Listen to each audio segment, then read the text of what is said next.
So, dear student, first of all, welcome to the numerical analysis class. काफ़ी important और interesting topic है आज के लेक्चर का। आई होप कि आप सबको मेरी स्क्रीन नज़र आ रही होगी। अच्छा, अगर आपको कोई चीज़ पूछनी होगी ड्यूरिंग सेशन या कोई क्वेश्चन आपने रेज करना होगा तो raise your hand and write your question in the chat box. आप लोगों ने चैट बॉक्स में क्वेश्चन लिखना है, तो फिर मैं आपके क्वेश्चंस का आंसर साथ साथ करता चलूँगा। अगर कोई भी चीज़ आप लोगों ने ड्यूरिंग सेशन पूछनी है मुझसे या फिर समझनी है। सो डियर स्टूडेंट्स,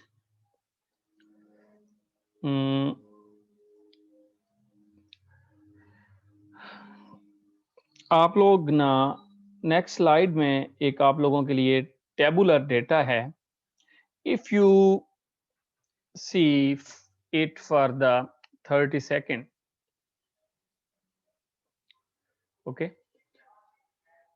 क्योंकि मैं ज़रा इस पे क्वेश्चंस करूँगा आप लोगों के लिए इस टेबुलर डेटा के ऊपर। ये आपके सामने एक टेबुलर डेटा है। समझ लें कि जो फर्स्ट कॉलम है ये वाला, ये x है और ये y है। दो कॉलम्स हैं तो we can label it as x और y।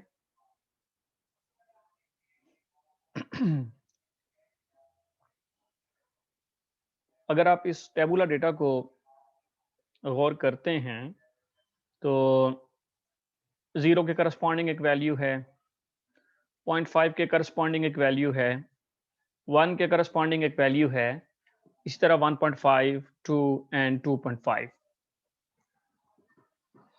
तो मेरा आप लोगों से सवाल ये है कि क्या आप 0.25 पे इस डेटा से अप्रॉक्सीमेट कर सकते हैं या नहीं?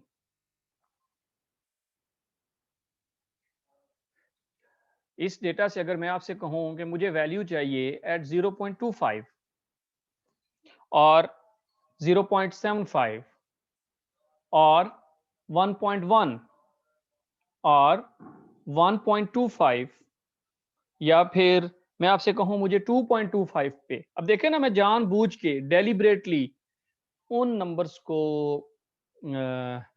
कॉल कर रहा हूं जो टेबल में मौजूद नहीं है। Yes, you are all saying that कि आप अभी इस स्टेज पे ये नहीं बता सकते। तो डियर स्टूडेंट्स, इस टॉपिक के बाद आप इन सब आंसर्स को तलाश कर लेंगे। ये है इस टॉपिक की इंपॉर्टेंस कि अगर आपके पास कोई डिस्क्रीट सेट ऑफ डेटा मौजूद हो, इसको हम डिस्क्रीट सेट ऑफ डेटा कहते हैं। जो लोग स्टैटिस्टिक्स को थोड़ा बहुत जानते हैं, नॉलेज, वो काफ़ी डिस्क्रीट और कंटिन्यूस डेटा को समझते हैं। तो अगर आपको एक सेट ऑफ डेटा मौजूद हो, आपके पास पता हो, तो हम उसकी रेंज के अंदर अंदर कुछ वैल्यूज को प्रिडिक्ट कर सकते हैं, एस्टिमेट कर सकते हैं। और ये estimation with the knowledge of mathematics होगी। ये एस्टिमेशन बिल्कुल डियर स्टूडेंट्स उसी तरह से है जैसे आप इक्वेशंस के आंसर्स को अप्रोक्सीमेट करते थे। जिस तरह हम रूट को अप्रोक्सीमेट करते थे, तो आज न्यूमेरिकल एनालिसिस की एक आपको और क्वालिटी मिल गई कि न्यूमेरिकल एनालिसिस के अलावा आप डेटा को प्रिडिक्ट नहीं कर सकते। अगर मैं आपसे ये सवाल करूं, क्या आप इस डेटा का एक मैथमेटिक्स का फंक्शंस बना सकते हैं? इस डेटा से एक मैथमेटिकल फंक्शन जनरेट कर सकते हैं कि क्या कौन सा फंक्शन होगा जो इस डेटा को रिप्रेजेंट करे, या वो डेटा उस फंक्शन से जनरेट हो रहा हो? Write in the chat box, क्या can you make a function from this table? In Amu lesson, write your answer how you will make the function.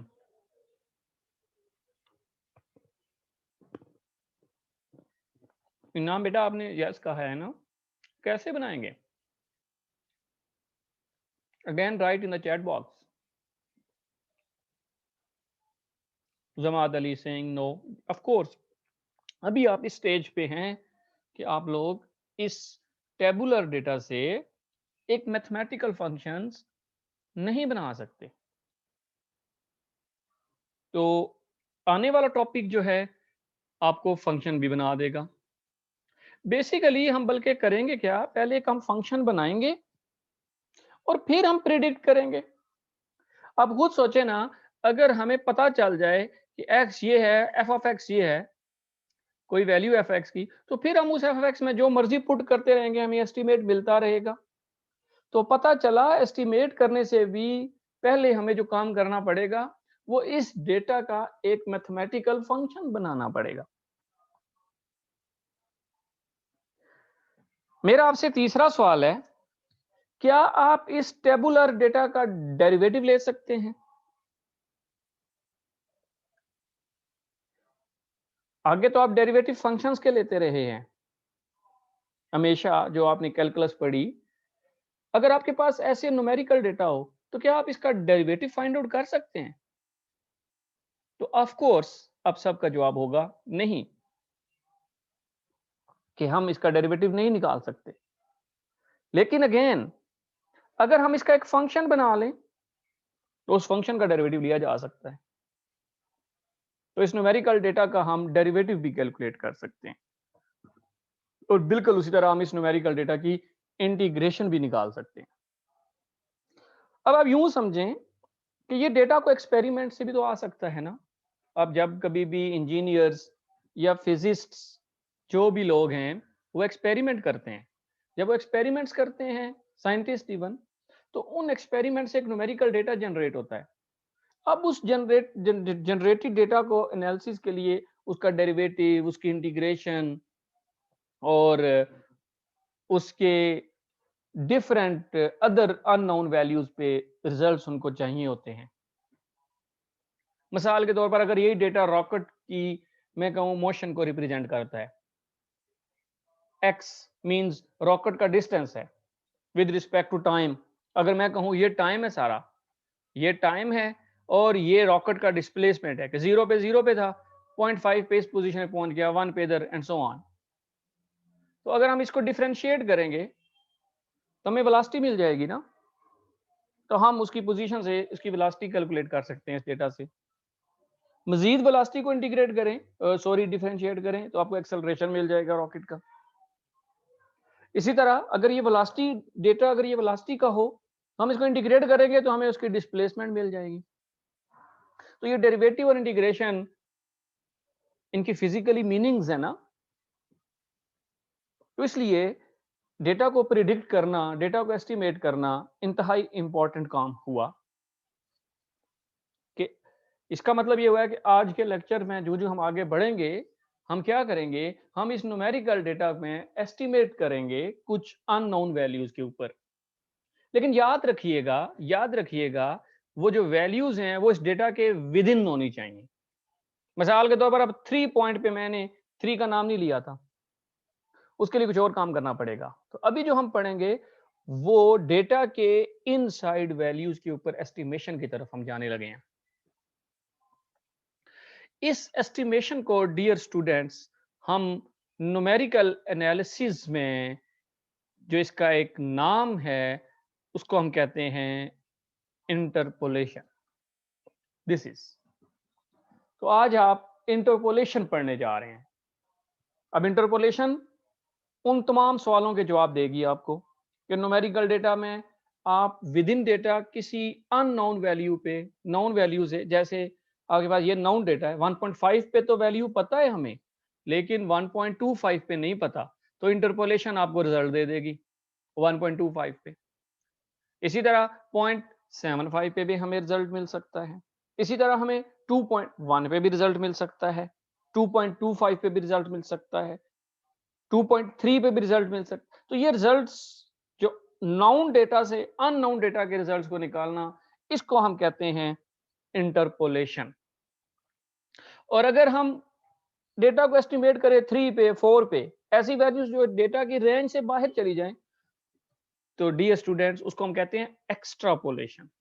तो अभी हमारा टॉपिक है इंटरपोलेशन। तो दो लफ्ज है, याद रखना है, एक इंटरपोलेशन और एक एक्स्ट्रापोलेशन। अभी जो हमारा टॉपिक है वो इंटरपोलेशन है। इंटरपोलेशन में क्या है कि हम with in range of the discrete data unknown values को नोन वैल्यूज से एस्टिमेट करेंगे। तो पता चला इंटरपोलेशन एक एस्टिमेशन है, एक एस्टिमेशन की किस्म है, या फिर इसको यूं कहा जाए कि ये एक ऐसी टेक्निक है जिससे हम न्यू डेटा पॉइंट्स कंस्ट्रक्ट करेंगे। लेकिन वो जो न्यू डेटा पॉइंट्स हैं, वो सबसे पहली बात तो है कि जो नाउन डेटा होगा उसकी रेंज के अंदर होने चाहिए, और साथ साथ हम उन नाउन डेटा सेट्स को इस्तेमाल करेंगे। सो this is in fact interpolation, a type of estimation. तो अभी हम जरा इस तरफ जाते हैं, आगे बढ़ते हैं इंटरपोलेशन की तरफ ही। मैं स्क्रीन आपसे दोबारा शेयर करता हूं।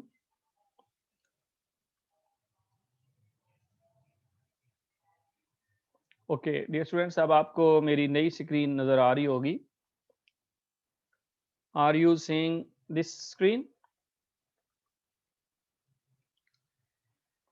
राइट द चैट बॉक्स, क्या आपको नई स्क्रीन नजर आ रही है? ओके दुर नजफ, थैंक यू। आप सबको ये Ramzan thanks. Okay, you are all seeing this. तो अगर आप देखें यहाँ पे, तो ये आपके पास जो डेटा है वो एक्चुअली साइन ऑफ एक्स का था, जो मैंने टेबल में लिखा हुआ था। एनीवेज अभी तो हमें पता है ये साइन ऑफ एक्स का है, लेकिन थोड़ी देर के लिए हम कहते हैं कि ये अननोन है। तो हमने इसको किसी फंक्शन से एस्टिमेट करना है। सो इंटरपोलेशन या interpolation function, a function that passes exactly through a set of data points। तो सबसे पहले हम इंटरपोलेशन, मैंने आपको बताया था कि अगर हमें इस डेटा का फंक्शन पता चल जाए तो काफी मसाइल हमारे हल हो सकते हैं। हम हर तरह की प्रिडिक्शन कर सकते हैं, डेरिवेटिव ले सकते हैं, इंटीग्रेशन ले सकते हैं। तो सबसे पहली बात तो है कि फंक्शन बनाना, तो उस फंक्शन का नाम है इंटरपोलेशन फंक्शन। तो इंटरपोलेशन फंक्शन की डेफिनेशन आपको ये बता रहा है कि ऐसा फंक्शन जो इन पॉइंट से गुजरे, मींस इन पॉइंट्स को सेटिस्फाई करे, मींस कि जीरो पुट करें ना उस फंक्शन के अंदर तो आंसर जीरो दे। 0.5 अगर हम उस फंक्शन में पुट करें तो आंसर दे 0.479426, और अगर कभी हम उस फंक्शन में 2 पुट करें तो हमें आंसर दे 0.909297। तो इन फंक्शंस को वो सेटिस्फाई करना चाहिए। इसको हम कहते हैं function that passes exactly through a set of data points. Interpolating function to interpolate the values in table. तो आए इस टेबल की वैल्यूज को हम इंटरपोलेट करेंगे आज के लेक्चर में। In tables the function is only specified at a limited number और discrete set of independent variable values as opposed to a cardinal. मतलब हमें इसे देखें ना, तकरीबन ये कितनी वैल्यूज हैं, 6। तो हमें सिर्फ 6 वैल्यूज पता है। इसे कहते हैं कि हमें जो गिवन इंफॉर्मेशन है वो काफी लिमिटेड है, कि जस्ट हमें एक 6 डेटा पॉइंट्स पता हैं किसी भी फंक्शन के। अब इन 6 डेटा पॉइंट्स को हम इस्तेमाल करते हुए इंटरपोलेशन फंक्शन फाइंड आउट कर सकते हैं। We can use interpolation to find functional values at other values, at other values। जैसे मैंने कहा था कि 0.25, जैसे मैंने कहा था 1.1, जैसे मैंने कहा था 1.25, जैसे मैंने कहा था 2.25। तो ये वो वैल्यूज हैं जिन पे हमें डेटा सेट नहीं पता, लेकिन हम फंक्शनल को यूज करते हुए उसको निकाल सकते हैं। In numerical methods like tables, all the values of function are only specified at a discrete number of points। Again, एक फिक्स नंबर है, फाइनाइट नंबर ऑफ पॉइंट्स पे आपको एक फंक्शन की वैल्यूज पता होती हैं। Using interpolation when we can describe or at least approximate the function at every point in the space. तो फिर हम इंटरपोलेशन को इस्तेमाल करते हुए हम उस रेंज के अंदर अंदर किसी भी पॉइंट पे हम एस्टिमेशन कर सकते हैं. For numerical methods, we use interpolation to interpolate values from computation.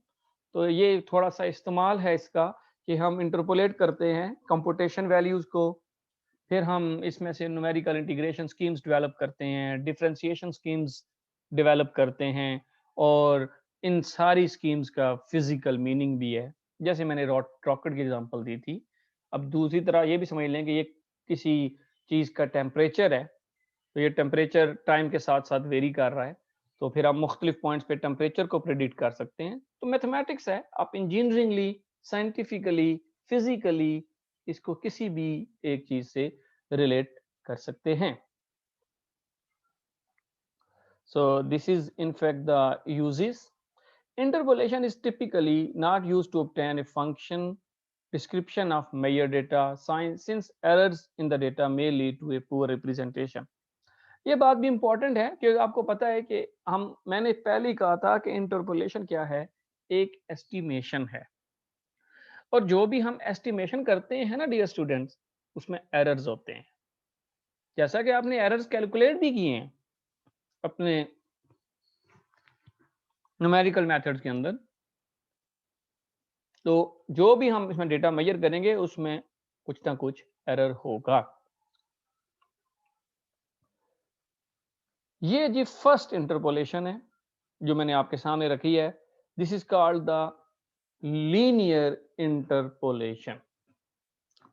ये सबसे आसान, सबसे सिंपल इंटरपोलेशन है, ताकि हम इंटरपोलेशन को समझें. अब देखें, नाम से ही जाहिर है लीनियर इंटरपोलेशन, तो इसका मतलब है कि हम एक डेटा सेट पॉइंट्स को एक लाइन से अप्रोक्सीमेट करेंगे. ठीक होगी बात?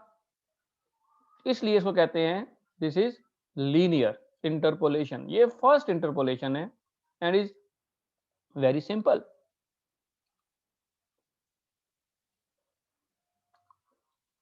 Linear interpolation is obtained by passing a straight line between two data points. आपको पता है एक स्ट्रेट लाइन का ग्राफ बनाने के लिए हमें सिर्फ 2 पॉइंट्स की जरूरत पड़ती है. हम उन 2 पॉइंट्स को मिला दें, we will get a straight line. जैसा कि देखें, हमारे पास एक पॉइंट है x0, दूसरा पॉइंट x1. x0 पे फंक्शन की वैल्यू है f of x0 और x1 पे फंक्शन की वैल्यू है f of x1. तो f of x1, f of x0 और x0 और x1, ये हमारे पास 2 पॉइंट्स हुए. कौन कौन से? x0 और f of x0, x1 और f of x1. तो ये 2 पॉइंट्स हैं जिनके दरमियान हमने लीनियर इंटरपोलेशन करनी है. सो f of x यहाँ पे है exact function. f of x exact function है for which values are known only at a discrete set of points. अब बच्चों, ये डिस्क्रीट सेट ऑफ पॉइंट्स को आपने कंफ्यूज नहीं होना. डिस्क्रीट सेट ऑफ पॉइंट्स का मतलब है कि एक फंक्शन की वैल्यू सिर्फ 4 या 5 या 6 पॉइंट्स पे हमें पता है, लिमिटेड पॉइंट्स पे. तो f of x है एग्जैक्ट, जिससे ये 5 या 6 वैल्यूज बनी.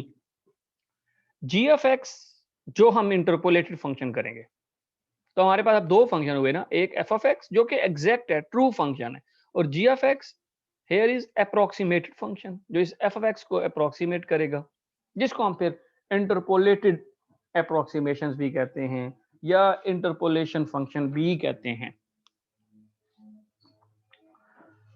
f of x क्लियर हो गया आपको, g of x भी आपको क्लियर हो गया कि f of x exact function है, g of x आपके पास इंटरपोलेटेड अप्रोक्सीमेशन है.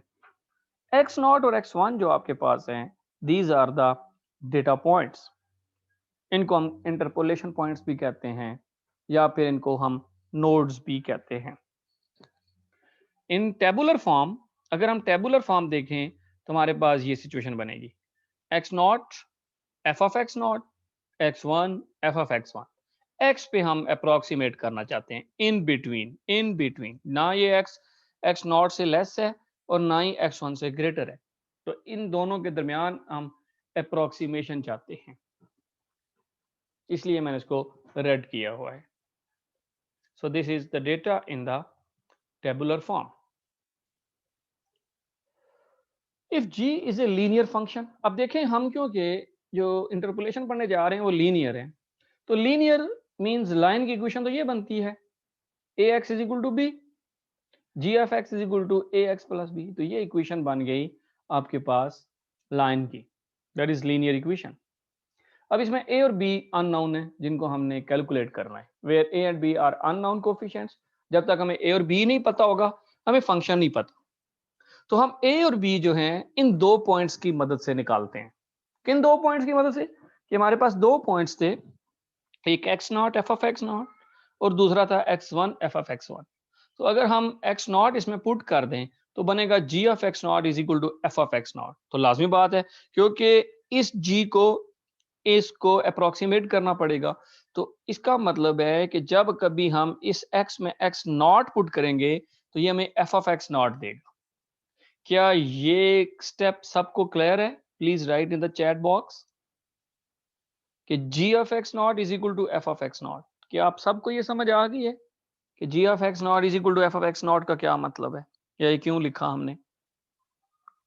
जी students, please write in the chat box this is step is clear, ताकि मैं फिर आगे बढ़ूं, क्योंकि बेस ही इंटरपोलेशन की यही है।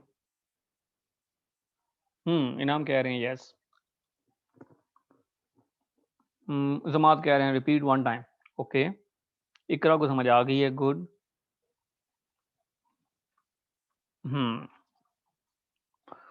ओके, मैं थोड़ा सा इसको रिपीट कर देता हूं ताकि फिर हम आगे चले। देखें डियर स्टूडेंट्स, जैसा कि मैंने आपको बताया था कि अब हम एक फंक्शन बनाएंगे इस डेटा को, तो जो फंक्शन हम डेटा से बनाएंगे जमात, वो इसको भी तो सेटिस्फाई करना चाहिए ना। मिसाल के तौर पर मैं उस पहले स्लाइड पे आता हूँ, वो टेबुलर जो डेटा था, I think in the page 1 था वो हेयर। अब देखें, अब जो भी हम इंटरपोलेशन डेटा बनाएंगे इस टेबल का, तो इस टेबल को तो सेटिस्फाई करना चाहिए ना। मैंने कहा था ना कि जब उस फंक्शन में हम 0.5 पुट करें तो फिर वो फंक्शन हमें ये आंसर देना चाहिए, तब हम कहेंगे ना हमारा इंटरपोलेशन फंक्शन ठीक है। उसमें 1 पुट करें तो हमें ये आंसर मिलना चाहिए। बिल्कुल इसी तरह, बिल्कुल इसी तरह आप जब इधर आएंगे इस फंक्शन में, इधर देखें, तो फंक्शन तो बनेगा जी ऑफ एक्स, लेकिन जब कभी इसमें एक्स नॉट पुट करेंगे तो ये एफ ऑफ एक्स नॉट देगा। जब कभी इसमें हम एक्स वन पुट करेंगे तो ये एफ ऑफ एक्स वन देगा, कि टेबल को रिप्रोड्यूस करेगा डेटा। आई होप कि अब आपको समझ आ गई होगी कि एक्स नॉट जो ही हम इसमें पुट करेंगे तो ये जी ऑफ एक्स नॉट है ना, वो must be equal to f of x not. Table को सेटिस्फाई करना चाहिए इसको। तो यहां से g of x not is equal to f of x not का मतलब ये हुआ कि a x not is equal to plus b is equal to f of x not. एक इक्वेशन बन गई। और इसी तरह आपके पास दूसरी इक्वेशन बनेगी g of x one is equal to f of x one. तो यहाँ पे आ जाएगा a x one plus b is equal to f x one. That's good smart कि आपको समझ आ गई है, एंड होपफुली कि बाकी स्टूडेंट्स को भी समझ आ गई होगी। तो अब बच्चों हमारे पास ये देखें दो इक्वेशंस आ गई, और इन दो इक्वेशन से हम ए और बी निकाल सकते हैं। जैसे इन दोनों को अगर हम सब्ट्रैक्ट कर दें या बी निकाल लें तो बी हमारे पास आ जाएगी F of x not minus a x not. ये बी की वैल्यू यहाँ पुट कर दें तो यहाँ से हम ए कैलकुलेट कर सकते हैं। A x one plus f of x not minus a x not is equal to f of x one. तो यहाँ से ए वाली टर्म इकट्ठी करें तो हमारे पास ए मिल जाएगा this one, F of x one minus F of x not over x one minus x not. और सिमिलरली ए की वैल्यू हम इधर पुट करेंगे तो हमें बी मिल जाएगा। तो बी हमारे पास आ जाएगा F of x not x one minus F of x one x not over x one minus x not. अब ए और बी की वैल्यू हम ओरिजिनल इक्वेशन में पुट करेंगे तो हमें जी ऑफ एक्स मिल गया। This is the linear interpolation, this is the linear interpolation. देखें g of x is equal to f of x not, देखा है वो टेबल की जो पहली वैल्यू वो यूज हो रही है इसको बनाने में। X one minus x, x तो एक्स रहेगा, x one minus x not plus f of x one x minus x not over x one minus x not. तो ये हमारे पास एक बड़ा जबरदस्त इंटरपोलेशन फंक्शन बना, लेकिन हमने क्योंकि इसको 2 डेटा पॉइंट से बनाया है, इसलिए ये आपके पास लीनियर इंटरपोलेशन होगी। वैसे भी इसमें x जो इंडिपेंडेंट वेरिएबल है उसकी मैक्सिमम पावर 1 है। हम लीनियर फंक्शन यूज करके हमने रिजल्ट्स निकाला है। सो this is the formula for linear interpolation. Right in the chat box if you understand this. सबको समझ आ गई है ये कैसे निकला है? तो आफ्टर लेक्चर ये स्लाइड्स भी आपके साथ शेयर हो जाएंगी। So write in the chat box कि अगर आपको ये फार्मूला समझ आ गया तो फिर हम आगे चलें। Yes Duren Ajay Fikra, okay you are all writing कि आप सबको ये समझ आ गया। That's very good, that's sound to be nice. Okay, so this is the formula for linear interpolation.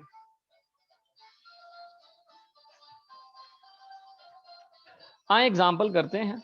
ये एग्जाम्पल वही है बच्चों जो क्या नाम है हमने शुरू में डेटा देखा था।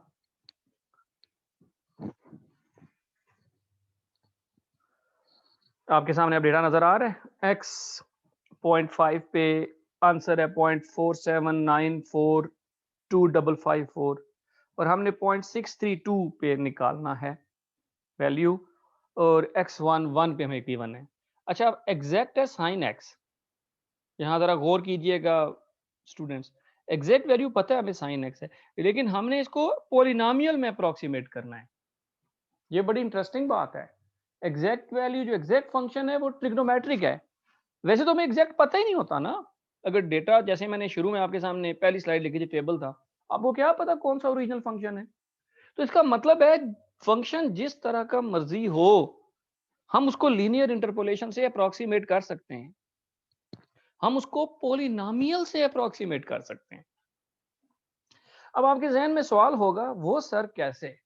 एक ट्रिग्नोमेट्रिक फंक्शन साइन एक्स और एक फंक्शन पॉलिनोमियल, इनका आपस में क्या ताल्लुक है? तो बच्चों ताल्लुक है ना।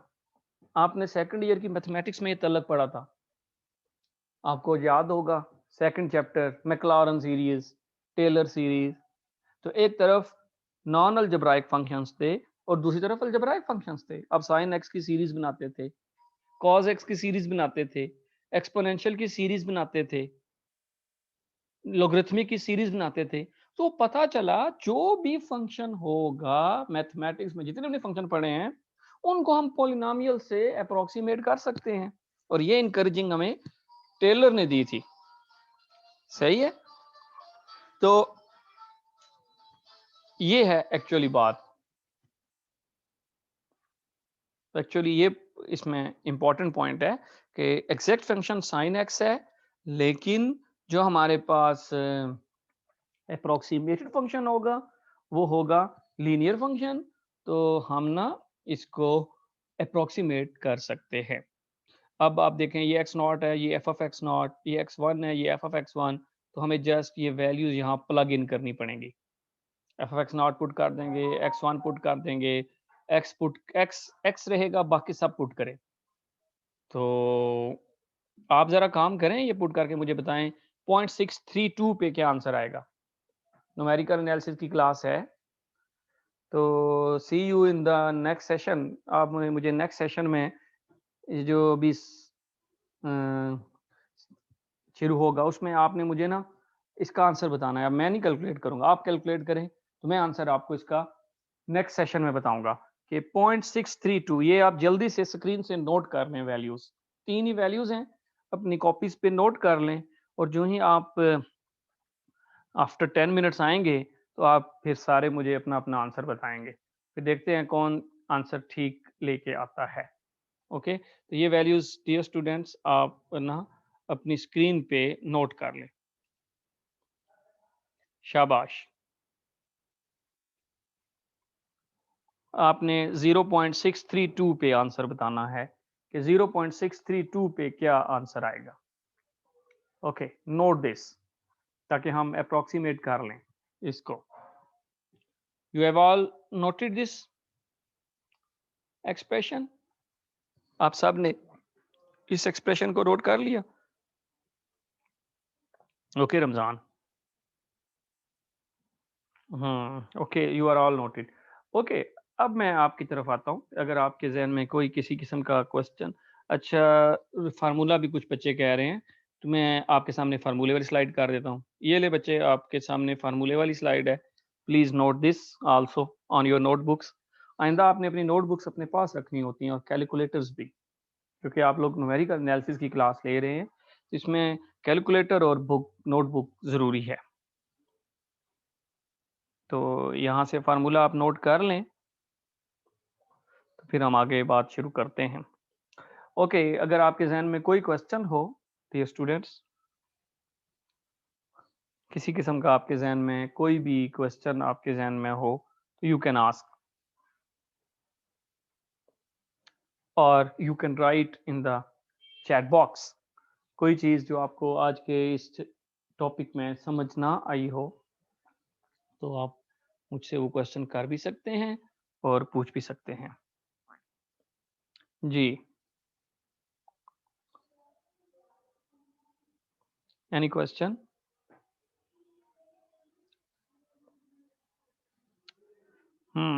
बुरा नजर तो कह रही हैं कि मेरा कोई क्वेश्चन नहीं है। महविश ने भी कहा है नो। ओके, इकरा कह रही हैं कि मुझे क्लियर है सब। That's good. चलें, फिर आप लोगों को क्लियर है तो फिर आप इस तरह करें कि 0.632 पे एस्टिमेट करें रिजल्ट। तो see you after a while. Okay, okay Shahid. So आप कैलकुलेट करें, इसके बाद फिर हम क्लास शुरू करते हैं।